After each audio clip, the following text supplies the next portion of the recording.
Hey, good morning. Today is Tuesday, February 25th, 2025. This is Wes Fryer in Charlotte, North Carolina. This is a Wisdom with Wes episode, and I want to talk about humility. And man, the sun is so bright today. I'm having to use my visor in my car and actually my laptop to block the sun. And I don't want to make this very long, but humility is a really, really important thing.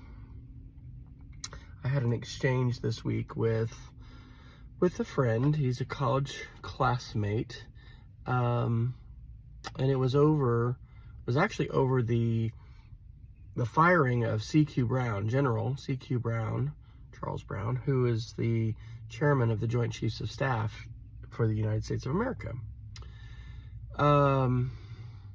And it was I posted about it on Facebook. I'm mourning that. I'm very sad about that. Apparently from things that I've read, a 4-minute video that General Brown recorded in 2020 following the murder of George Floyd and the outbreak of protests in the United States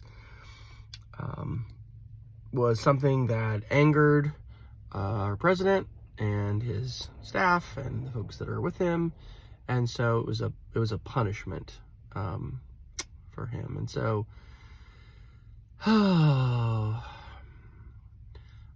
I'm glad to speak out and share about issues. I think it's really important today that we are not silent. There are some really bad things that are happening today, some very traumatic things. And I guess I just want to share that, I want to maintain humility. I want to be humble. I want to be a good listener. One of the things that's so hard about social media is the loss of context. There's a lot of things that are hard about social media. In fact, I was listening to an Ezra Klein podcast this morning with a former CIA officer that wrote a book, and one of the things he said, which is thought-provoking, is that the social media environment, which broke out, 15 years ago or whatever, is really good at destroying but not building up. I don't know if you've experienced this. And thankfully, when I'm talking about this interaction on Facebook, I ended up messaging my friend privately and said, hey, I'd be glad to talk about this. This is my phone number. He messaged me back. We didn't have a phone call, but it de-escalated. Our friendship's preserved because I don't want to break a friendship and a relationship and a connection over a disagreement like this. And I have no idea what all of his experiences have been surrounding diversity, equity, and inclusion, surrounding, this official, this leader, General Brown. I served for a short time in the military, but I didn't have a full career in the military. I'm an educator. I've spent my career in schools, in public schools, in private schools, in universities, both public and private. And then I guess one other thing I'd share about this is Shelly and I, hopefully we're going to reflect on this maybe some more. We were at a 3-hour church service on Saturday or Sunday at a black church. It's called The River here in Charlotte. It's in Northwest Charlotte, and our gospel choir from our school sang there. And we were there 3 hours. We were there from 9:30 to 12:30, and the sermon was long. The music was wonderful, and it was a really vibrant community. There was a lot to process and think about. But even with that, it's so important to listen. It's so important to recognize that different people have had different experiences than we have. And social media just kind of makes that even more difficult, because if we are talking face to face and we're connecting in person, there are so many different nonverbal things and just other ways of communicating that we would be able to get a sense of other people.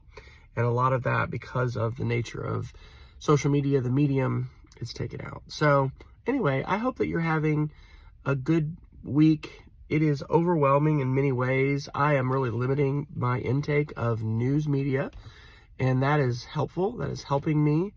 And my thought is that we just need to maintain humility and that doesn't mean be silent. That doesn't mean, don't share our perceptions and our ideas. And it doesn't mean that we need to stand up for what we believe in. We need to live according to our values. But there are different ways that we can do that.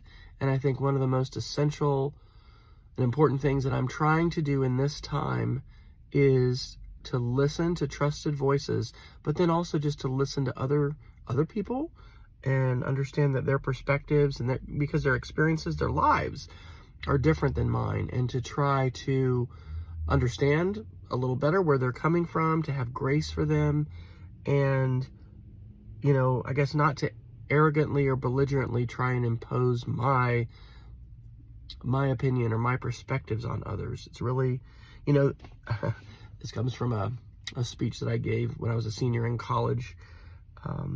This is from Stephen Glenn, and was it Jane Nelson? The book was Raising Self-Reliant Children in a Self-Indulgent World. And I think that's where this definition of dialogue comes from. Dialogue is a meaningful exchange of perceptions in a non-threatening environment. And genuine dialogue can lead to some real growth and some real positive relationship building and even transformation in our lives. And in order to have dialogue, we have to listen.